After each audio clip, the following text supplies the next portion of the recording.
First, giving honor to the Creator and my ancestors on whose shoulders I stand. Happy Mother's Day to my mom. She is not here in attendance, but by tomorrow, she will have seen this. Let me also acknowledge my professors who have passed on to the other side. Because of work obligations over the past few years, I missed memorials that were held here for them. Professor Al Freeman Jr., Professor Mike Malone, Professor Reggie Ray, Dr. Henrietta Edmonds, Professor Joe Selman, Dr. Johnson, and Dr. Singleton. Professors and instructors that may be present: George Epstein, Tony Starnes, Denise Saunders, Professor Roberts Williams, and Professor Vera Katz. Your lessons continue to guide and enlighten me to this day. To President Wayne Frederick and the Board of Trustees, thank you for bringing me back here and giving me this distinguished award. It's overwhelming to be recognized amongst this year's other honorees.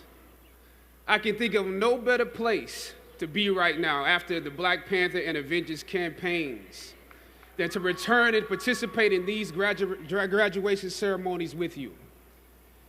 It is a great privilege, graduates, to address you on your day, a day marking one of the most important accomplishments of your life to date.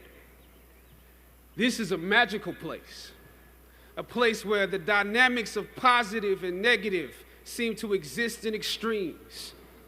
I remember walking across this yard on what seemed to be a random day, my head down, lost in my own world of issues, like many of you do daily. I'm almost at the center of the yard. I raised my head and Muhammad Ali was walking towards me. Time seemed to slow down as his eyes locked on mine and opened wide.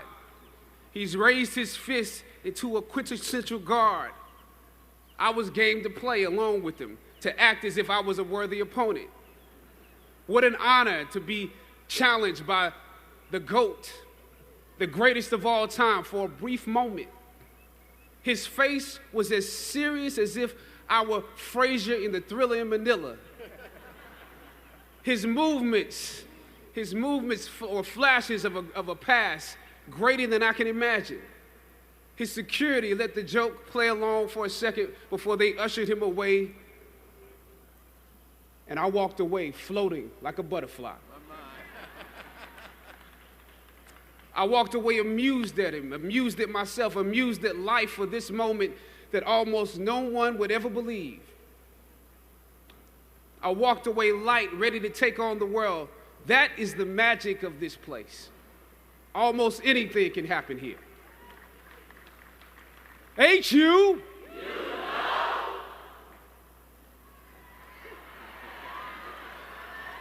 Howard University. I was riding here and I heard on the radio somebody call it Wakanda University. But it has many names: the Mecca, the Hilltop. It only takes 1 hour, one tour of the physical campus to understand why we call it the Hilltop. Every day is leg day here. That's why some of you have cars. During my junior and senior years, I lived in a house off campus at Bryant Street. For those of you, that's right, Bryant Street. For those of you who don't know what that means, that's at the bottom of the hill where the incline gets real. Almost every day I would walk the full length of the hill to Fine Arts, where most of my classes were, carrying all of my books, because once you walk that far on foot, you're not walking back home until it's time to go home for good. But beyond the physical campus, the Hilltop represents the culmination of the intellectual and spiritual journey you have undergone while you were here. You have been climbing this academic slope for at least 3 or 4 years, for some of you, maybe even a little bit more. Throughout ancient times, institutions of learning have been built on top of hills to convey that great struggle is required to achieve degrees of enlightenment. Each of you had your own unique difficulties with the hill. For some of you, the challenge was actually academics. When you hear the words magna cum laude, you know that's not you. That's not you. You worked hard, you did your best, but you didn't make A's or B's, sometimes C's. You never made the dean's list, but that's okay. You're here on top of the hill.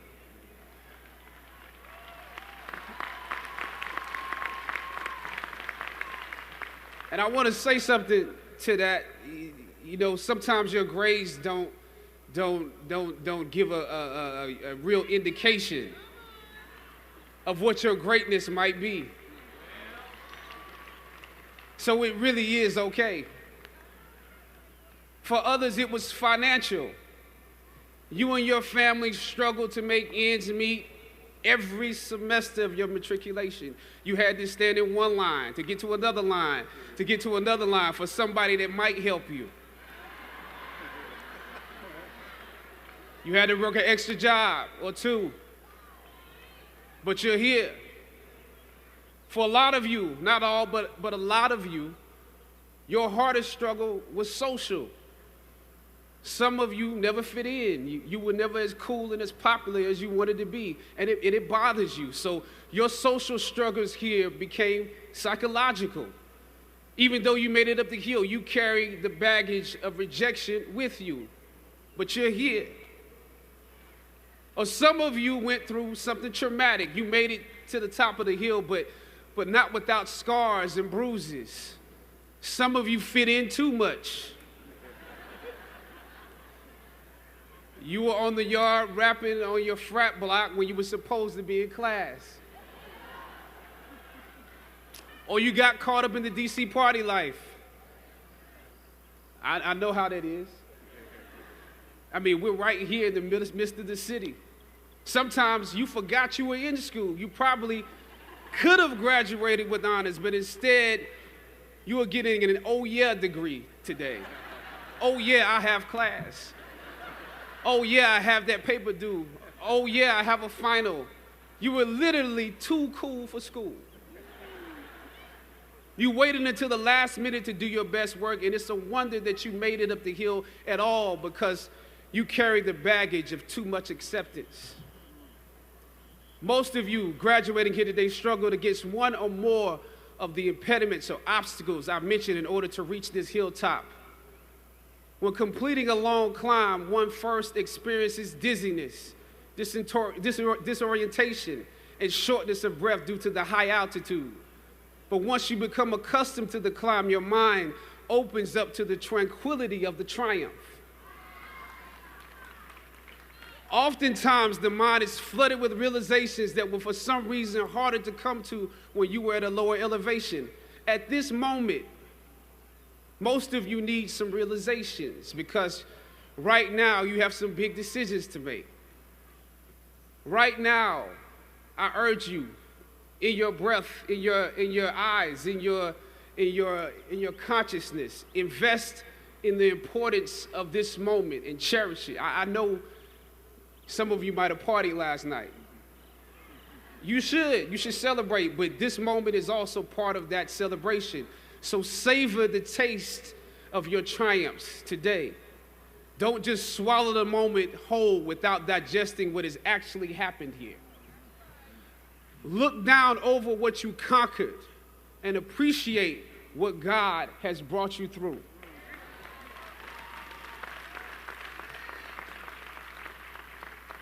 Some of you here struggled against the university itself.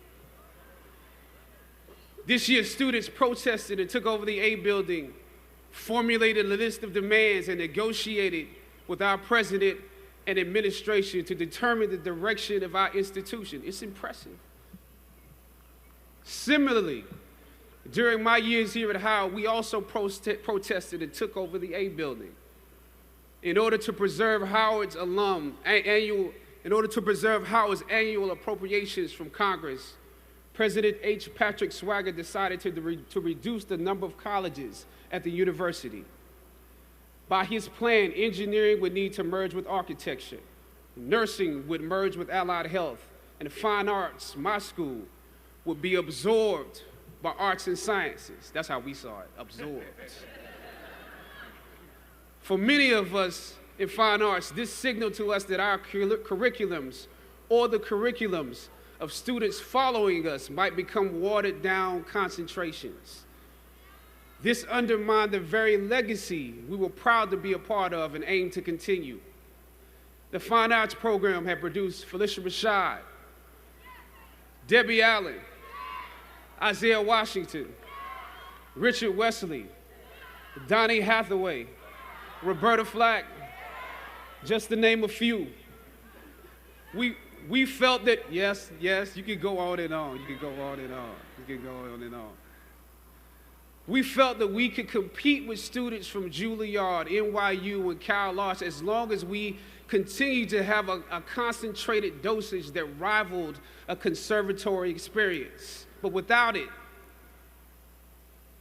although we took over the A building for several days and presented our arguments to President Swagger and the administration, the schools were still merged. Thus, the current collection or formation of schools exists.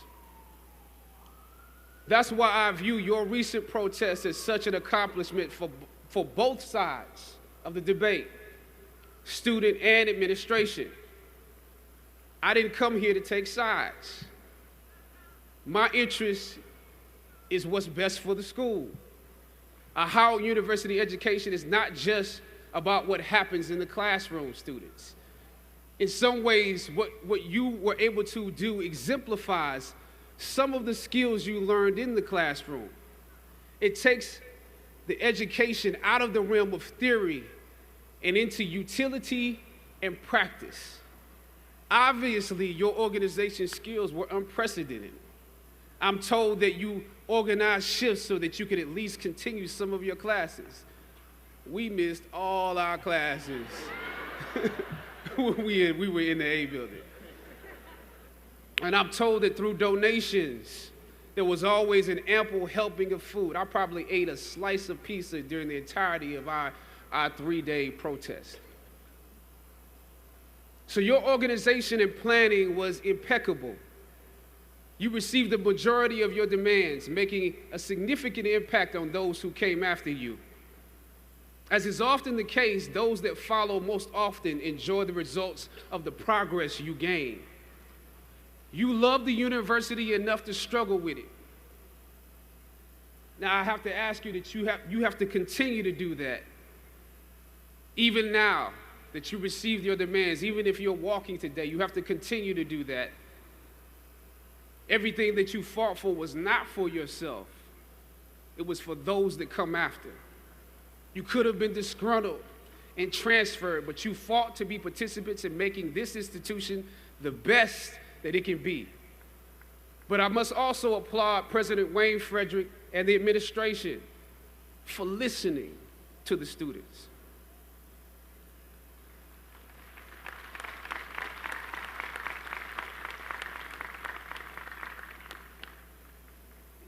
Your freedom of speech was exercised in a way where you can contribute to this place. It also shows that you can contribute to the democracy. The administration and the campus police at the time when I was protesting was not nearly as open-minded as this current one.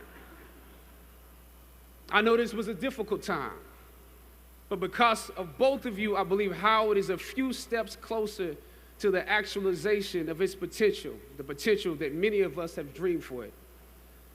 Students, your protests are also promising because many of you will leave Howard and enter systems and institutions that have a history of discrimination and marginalization. The fact that you have struggled with this university that you love is a sign that you can use your education to improve the world that you are entering. I was on a roll when I entered the system of entertainment, theater, television, and film. In my first New York audition for a professional play, I landed the lead role. From that play, I got my first agent. From that agent, I got an on-screen audition. It was a soap opera. It wasn't Third Watch. It was a soap opera on a major network. I scored that role too. I felt like Mike Tyson when he first came on the scene, knocking out opponents in the first round. With this soap opera gig, I was already promised to make six figures, more money than I had ever seen. I was feeling myself. But once I got the first script, and with soap operas, you very often get the script the night before and you shoot the whole episode in one day with little to no time to prepare. Once I saw the role I was playing, I found myself conflicted. The role wasn't necessarily stereotypical. A young man in his formative years with a violent streak pulled into the allure of gang involvement. That's somebody's real story. Never judge the characters you play. That's what we were always taught. That's the first rule of acting. And any role play, honestly, can be empowering. But I was conflicted because this role seemed to be wrapped up in assumptions about us as black folk. The writing failed to search for specificity. Plus, there was barely a glimpse of positivity or talent in the character, barely a glimpse of hope. I would have to make something out of nothing. I was conflicted. Howard had instilled in me a certain amount of pride, and for my taste, this role didn't live up to those standards. It was just my luck that after filming the first 2 episodes, execs of the show called me into their offices and told me how happy they were with my performance. They wanted me to be around for a long time. They said, if there was anything that I needed, just let them know. That was my opening. I decided to ask them some simple questions about the background of my character, questions that I felt were pertinent to the plot. Question number 1, where's my father?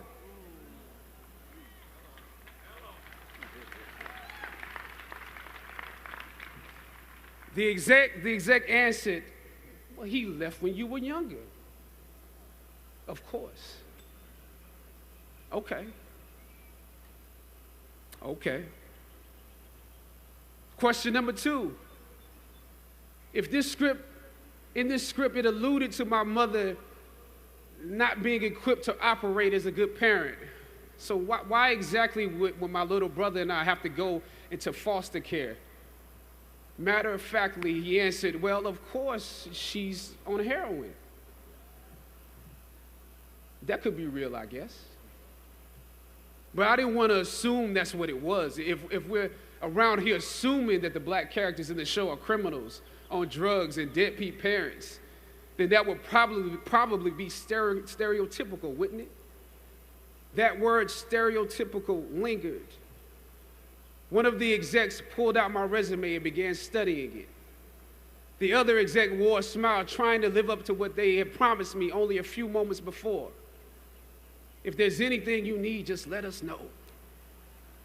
She said, as you have seen, things move really fast around here.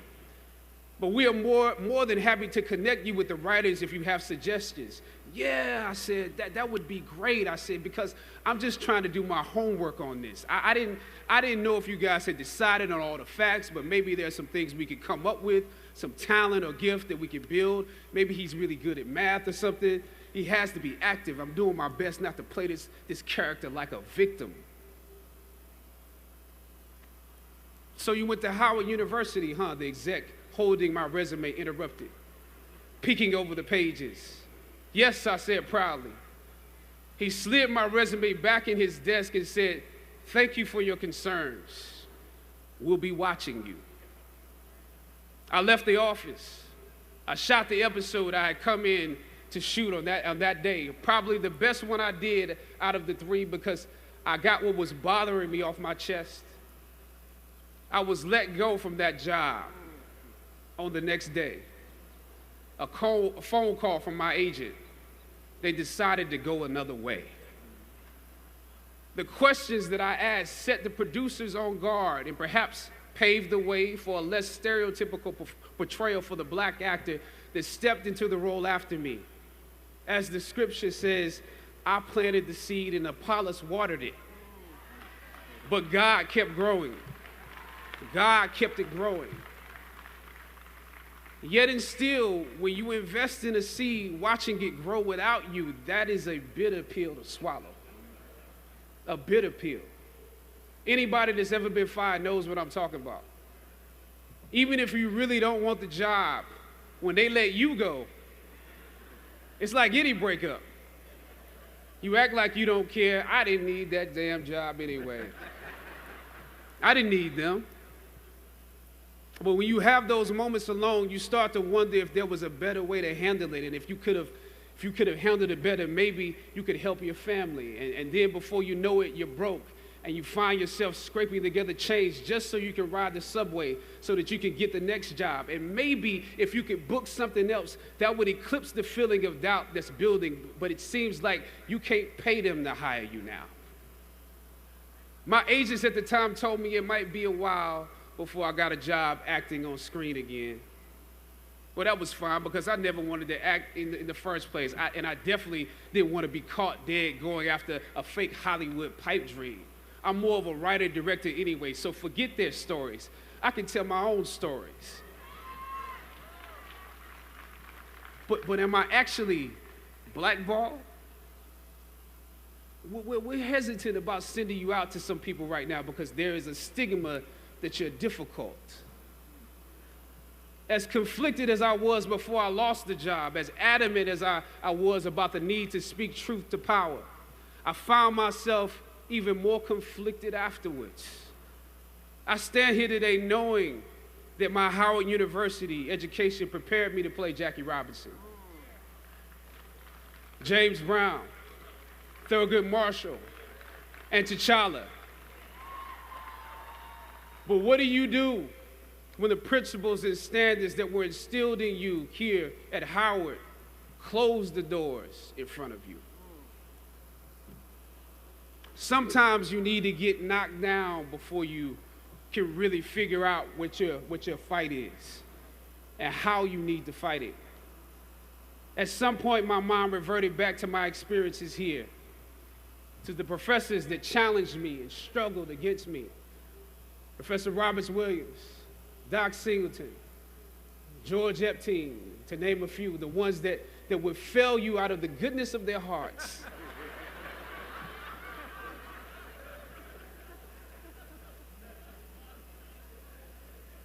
And this may be hard to grasp for some of you right now, but I even considered President Swagger and how negotiating with him was practice for a world that was considerably more cruel and unforgiving than any debate here, one that had no interest in my ideals and beliefs. How would I maneuver through all of this? Finally, I thought of Ali in the middle of the yard, in his elder years, drawing from his victories and his losses. At that moment, I realized something new about the greatness of Ali and how he carried his crown. I realized that he was transferring something to me on that day. He was transferring the spirit of the fighter in me. He was transferring the spirit of the fighter to me. He was transferring the spirit of the fighter to me. Sometimes you need to feel the pain and sting of defeat to activate the real passion and purpose that God predestined inside of you. God says in Jeremiah, I know the plans I have for you. Plans to prosper you and not to harm you. Plans to give you hope and a future. Graduating class, hear me well on this day. When you have reached the hilltop and you are deciding on next jobs, next steps, careers, further education, you would rather find purpose than a job or a career. Purpose crosses disciplines. Purpose is an essential element of you. It is the reason you are on the planet at this particular time in history. Your very existence is wrapped up in the things you are here to fulfill. Whatever you choose for a career path, remember the struggles along the way are only meant to shape you for your purpose. When I dare to challenge the system that would relegate us to victims and stereotypes with no clear historical backgrounds, no hopes or talents, when I questioned that method of portrayal, a different path opened up for me. The path to my destiny. When God has something for you, it doesn't matter who stands against it.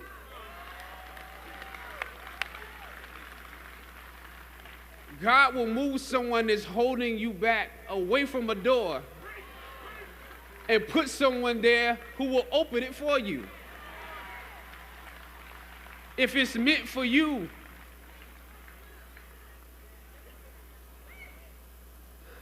I don't know what your future is, but if you're willing to take the harder way, the more complicated one, the one with more failures at first than successes, the one that has ultimately proven to have more meaning, more victory, more glory, then you will not regret it. Now, this is your time.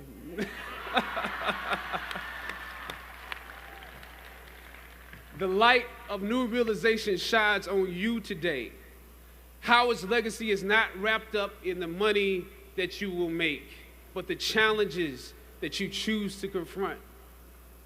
As you commit to your past, press on with pride and press on with purpose. God bless you. I love you, Howard. Howard forever.